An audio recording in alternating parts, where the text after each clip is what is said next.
going on, YouTube? Eric Bauer, back again. I thought I'd do a short video today. I do have some records I'm going to show. A CD. And I was going to pull a tape, but it's going to do it for me today.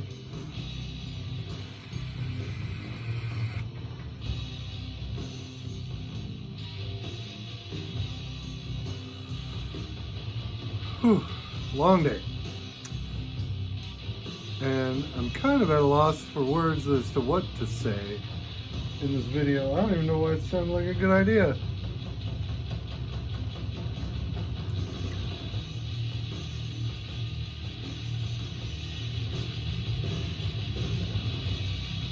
Do you hear that fucking ruckus?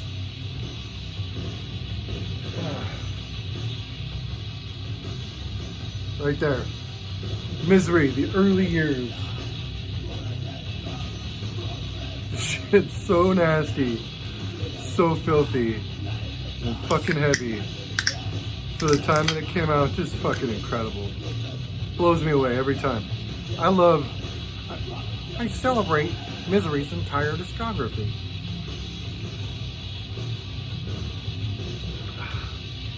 Also, this shit, fucking so refreshing. Okay, what do I got? I'm gonna turn this down. Maybe you can hear me a little bit better now. So what do I got for you today?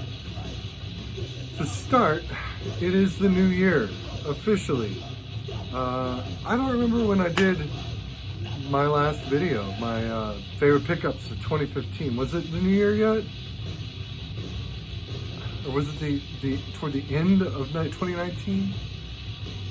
It's like a week ago, 2 weeks ago. I don't know. Time just kind of, it blends together. And I did talk about the podcast a little bit, which sparked some conversation and some questions as to where you could find the podcast. What was the podcast called?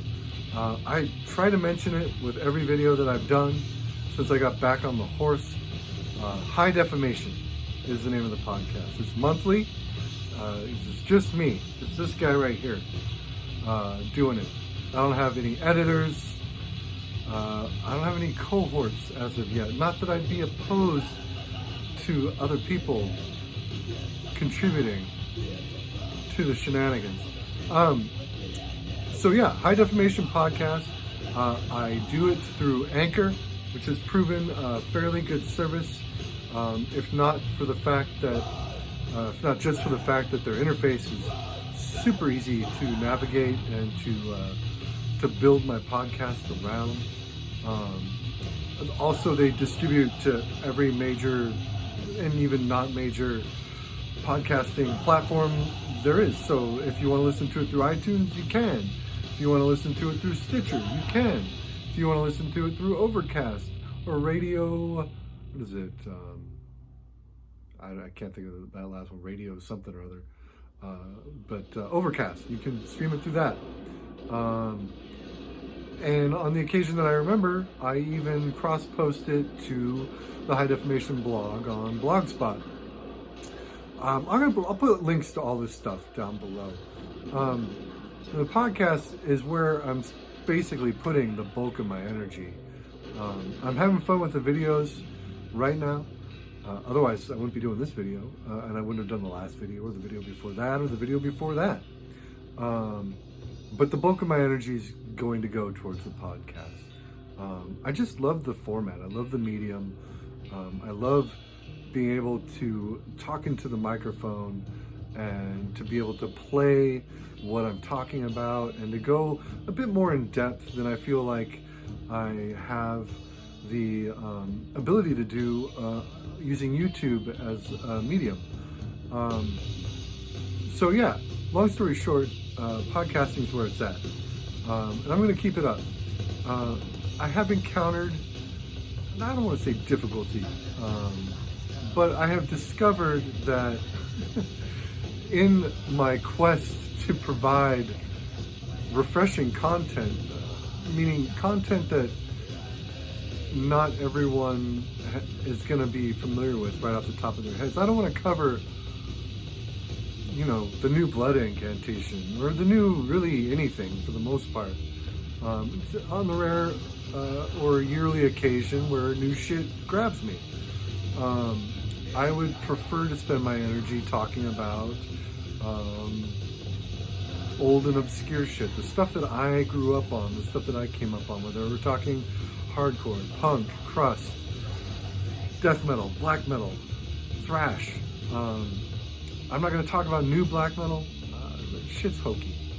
It's played out. And I've just kind of realized that all the bedroom black metal and the raw black metal floating around out there, it's just fucking corny, man. It's just all trying to get back to that initial aesthetic of the first and the second wave by adding more distortion. It's played out. It's tired, and it's just an exercise for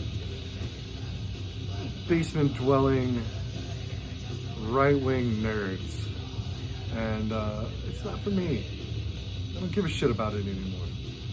There's some stuff that catches my ear that I latch on to.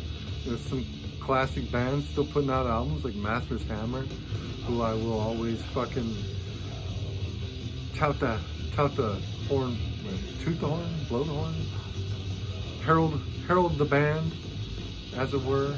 But yeah, if it's not ancient, I don't really care. There's exceptions, like I said, few in black metal. There's more than that in death metal that I'll make exceptions for. At any rate, I'm going on a tangent here.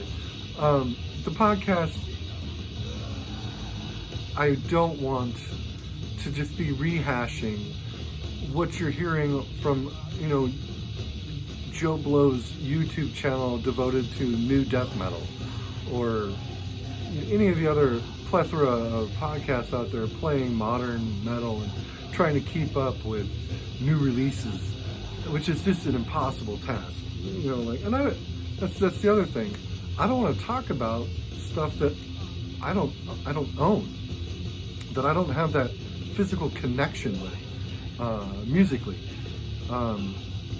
So one of the things I'm finding is that in order to keep my material refreshing and kind of in that realm of mystery, you got to spend money to do this shit. I started a Patreon. It's not for the YouTube channel, it's for the podcast. And whether you decide you want to be a patron or not, I'm going to keep doing the podcast and make it available for everybody to hear. The Patreon, however, does provide some benefits. I will probably do some live streams or Q&As over Patreon that you'll only have access to if you do decide to be a backer. If you come in at the second tier, I will be making a physical mix. I don't have an example yet because it's still being put together and formatted, but a physical mix of the music that I play every episode, and you'll get that monthly. And if you're an early adapter, I am also making a limited mix for the very first episode I did of High Defamation, which was the Hail to Disclose episode. So yeah, I wanted to get that out there, put that out there in the ether. Support it if you want. If you're a fan of the podcast and you want to see me do more and you want my quality to get better, because it's not just going to go towards my fucking music collection. It's going to go towards utilities to use for the podcast, whether that's hardware or software. And it's technology, man. None of that shit comes cheap. Anyway, and I'm not asking for a handout. If you can't afford it, you can't afford it. No big deal. Like I said, you're still going to be able to listen to the podcast, regardless. Patreon.com/high defamation. I'll have a link down below. I think there's going to be some cool rewards. I think it'll be worth it.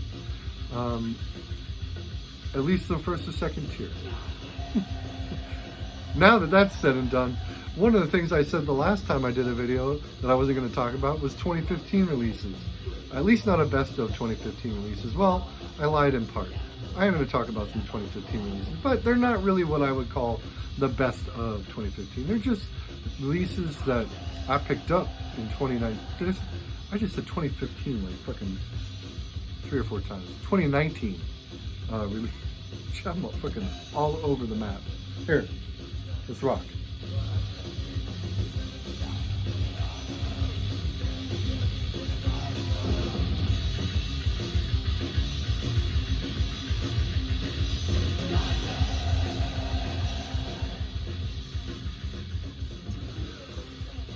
Woo! Okay. Where was I? Fucking 2019 releases that I dug, that I didn't talk about really in depth on the podcast. Also ones that I haven't really seen a lot of people show. Short of maybe Jason Hook, Ground Zero Salem on a couple of these items, not all of them. So yeah, we're gonna just get right into showing you some shit. So the first thing I want to show is something that I grabbed a while back, and I was pretty surprised to come across it, and that is this Mudhoney EP, Morning in America. I did give, I want to say for everything I'm about to show, I did shout out briefly in the podcast, but I didn't really go into much detail. This is just an EP released by Sub Pop 2019. Mudhoney's still going strong. They put out an album in 2018, I believe, and they've been pretty consistent through time. Still the core members of Mark Allin and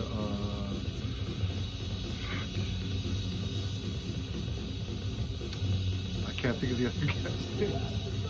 Doesn't matter. I mean, it does, but for the sake of time, it doesn't matter. And this is just a basic 45 released by Sub Pop. And the thing that I really, really like about this album is that this is probably the darkest I've ever heard Mudhoney sound. I mean, it's really dark, especially for a Mudhoney album. They put their politics on their sleeve. So if you weren't sure where they stand in today's climate of politicizing your music, it's made pretty fucking clear on this record. And that's one of the things I love about it. It's totally unapologetic. And it still sounds like fucking Mudhoney, even amid that darkness that you get. There's some somber shit on here with that Mudhoney swagger. It's great. If you like Mudhoney at all, there's no reason you would not dig this EP. It's one of my favorite EPs from 2019 for sure. I didn't really listen to a lot of EPs in 2019 though, so I mean, you know, take that for whatever it's worth. All right, next up, and this one I did talk about specifically on the podcast, Golden Pelicans, Grinding for Gruel. Man, this album just fucking smokes. Florida band, it's punk rock. It's not like leather jacket punk, but it's not hardcore. It's like garagey. If you've heard Jeff Dahl, who was in Angry Samoans for a hot minute, he played with Gigi Allin, Murder Junkies, among other groups like Teen Generate, and the band that became Teen Generate. It was very garagey, kind of like off the rails, almost just rock. Type Bros from way back when would be a good reference point. It's also kind of Hesh. Fucking just, there is some fucking butt rock on this, and I love it. It reminds me, and I said this on the podcast, a little bit of the first LA Guns album, which is awesome. I dig the first LA Guns album. I dig this album a lot. One of the best records of this style that I've heard in a really long time. Also, I ordered it from their Bandcamp, and they sent me a bunch of extra shit, which is always a cool move. So support those guys. Golden Pelicans, awesome shit. Now this one I know for a fact Jason Hook showed. I don't know if Pat has. Protocol, Celebration of Violence, Bloodsport. Love that cover art. I love it. The logo alone fucking got me. I'm like, shit looks like Celtic Frost. Does it sound like Celtic Frost? No, not in the slightest. But that's okay. It's fucking hardcore. Hard fucking core. This shit goes hard. It is brutal. It almost bordering on power violence-y at times, but it has that classic aura of American hardcore. Black Flag, Blast. Love the insert. Old school, fucking Xerox. Sick shit. It's a great record. Just relentless. Fast as hell. Short as fuck. It's got an A side. Label ad. No B side. B side is blank. And it's fucking great. It goes by so quick, and it's really, really listenable. It ends. You take the needle off, put it back to the start, drop it again, and listen to it. Listen to another round. It's fucking awesome. I'm doing the biggest fucking YouTube faux pas. Putting my shit away on camera. How unprof of me. Protocol. Awesome.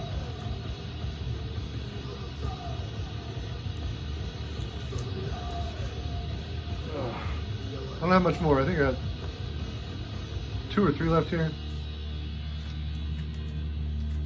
This is another fucking sick release from 2019 that I shouted out again, but I didn't talk about in any detail. Head Splitters with Desolate. First of all, that artwork just phenomenal. Released by fucking, who released it? Yeah. Who did release it? I don't know. Released by some label. Or was it self-released? Sweet little insert. Love their logo. What is Head Splitters? It's more hardcore. Desolate Records.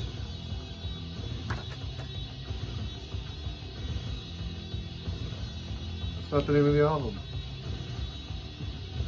Wow. It's not hardcore so much as it crust. It's kind of on that line of crust and hardcore.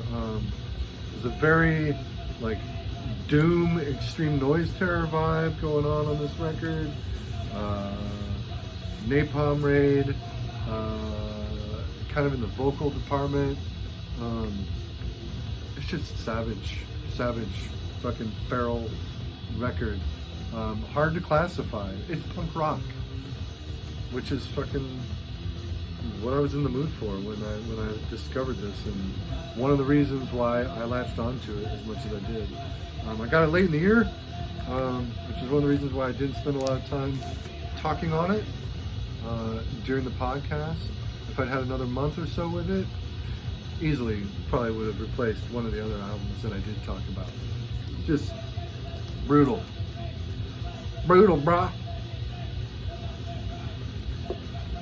Last record I'm going to talk about. Fucking Lotion. World Wide Web. First of all, I mean, how can you see this artwork and not be curious?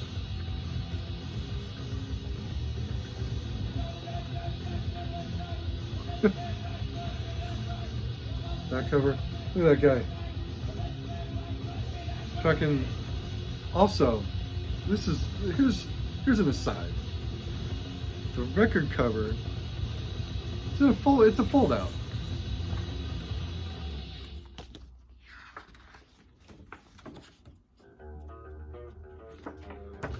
And I watch these YouTubers. If you're one of them, sorry, I'm gonna fucking call you out. Who complain about fold over sleeves like this. This is all that we got when I was buying records in the heyday, back in the day. Fold outs, that was it. No bands messed with anything that wasn't a fold out. If they did, they were on a big label, in which case, probably sellouts. At least that was the mentality back then. Toxic Shock Records. Great label. Really varied label. But yeah, I love this shit. I love this type of ethic when it comes to manufacturing records. And I love seeing records come out like this because it tells me that there's room at the plants for labels and bands that aren't fucking Season of Mist or Relapse Records or Hell's Headbangers. Fuck, they're huge now. So it gives me hope for this underground scene of bands clinging to the minutia of bygone eras when it comes to their record production. Lotion, I haven't even talked about what the record sounds like yet. Lotion are a hardcore band. For lack of a better descriptor, I honestly don't know where they're from. I'm not sure. For some reason I want to say maybe Texas, but I'm probably wrong.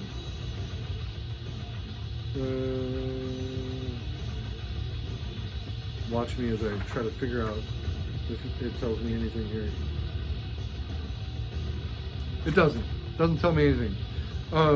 So as far as the music of Lotion, it can probably best be described as a fucking mindfuck. They are an out there band. In fact, I heard their debut briefly, and it kind of didn't really connect with me. I found it a bit cold and kind of unemotive. This record though, totally don't have that reaction, which means I need to go back and re-listen to that debut. Huge fold-out poster. Awesome. As far as the music of Lotion goes, imagine Crass or like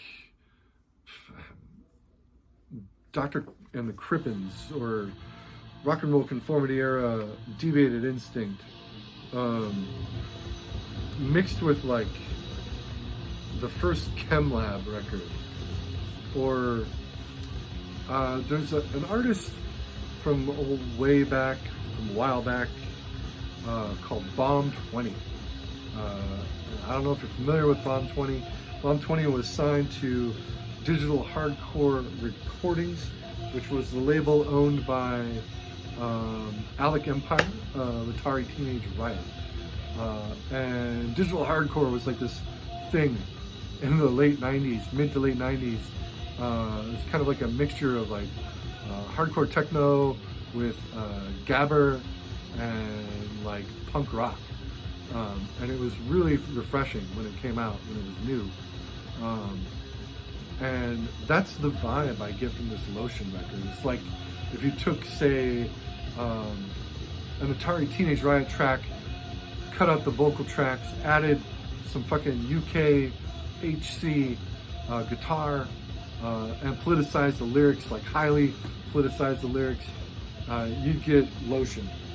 One of the cool things about Lotion, however, is that they're not strictly political. I mean, they've got a fucking track called Gabber Punks on Dabs. Back down police helicopter, which kind of retreads that ground, but it's fucking fantastic.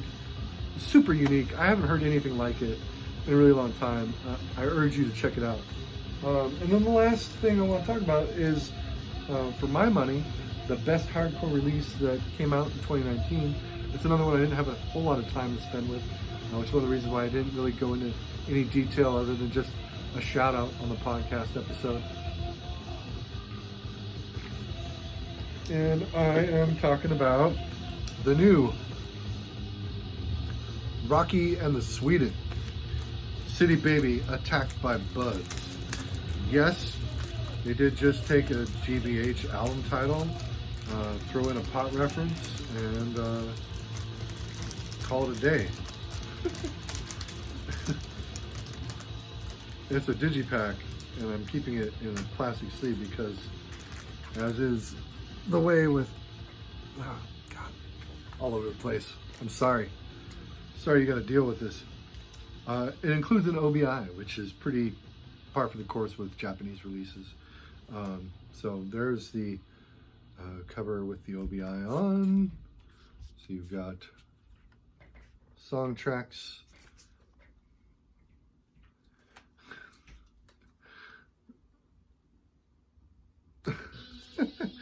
I don't know if you're familiar with Rocky and the Sweden. This is their first album in like 19 years, maybe somewhere between 16 and 19 years. Their last record, God Save the Green.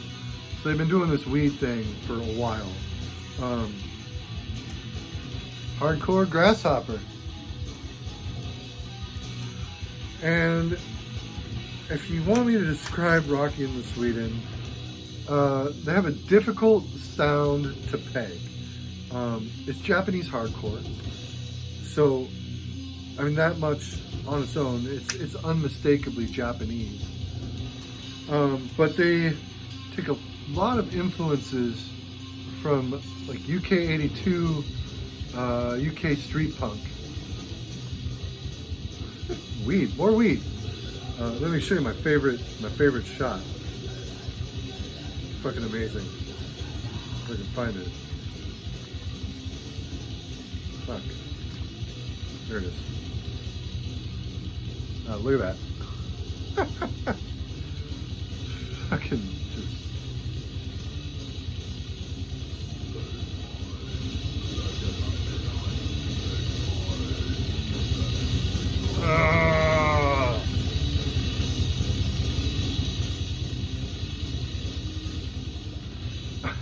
I'm losing my train of thought from the misery. This track fucking just smokes. So does Rocky and the Sweden. They're genuinely refreshing band out of Japan right now. Right now, there's a lot of good shit coming out of Japan in the punk realm, but a lot of it is just retreading ground broken by Disclosed and Gloom and Confused and Gizm, which aren't, those aren't shabby not shabby footsteps to follow in.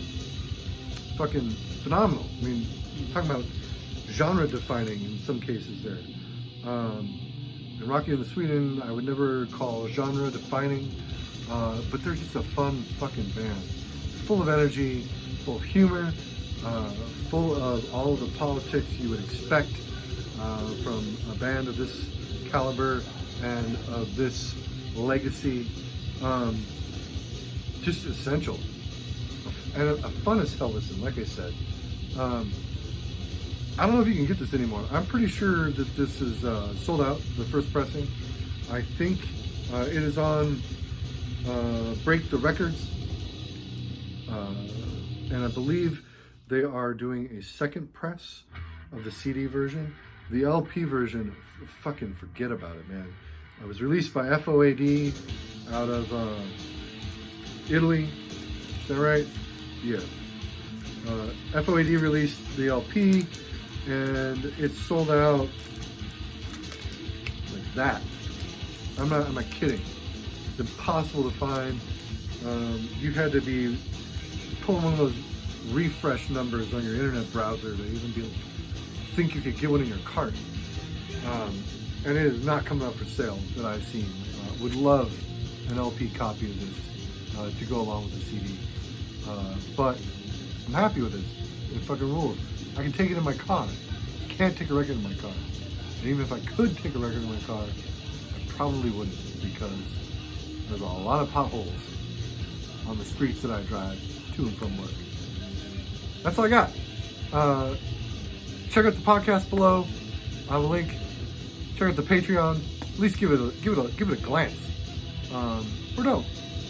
Give me a thumbs up on this or a thumbs down. And comment. I will respond. Promise. Unless you just say like hi or yeah. And I don't have a problem with comments like that. That's great. I'll give you a thumbs up. But if you got something to say, comment, man. I'll respond. I love that dialogue. I say it every time, and it doesn't change. That dialogue is one of the reasons why I fucking love talking about music. I love fucking, not just music. I love talking about the ethics behind the music, the whole process, the ideology. It's a whole thing, and I fucking love talking about it. That's why I'm doing the podcast. So check that out. Check out the Patreon. And in the meantime, until next time, peace out, YouTube. Take it easy.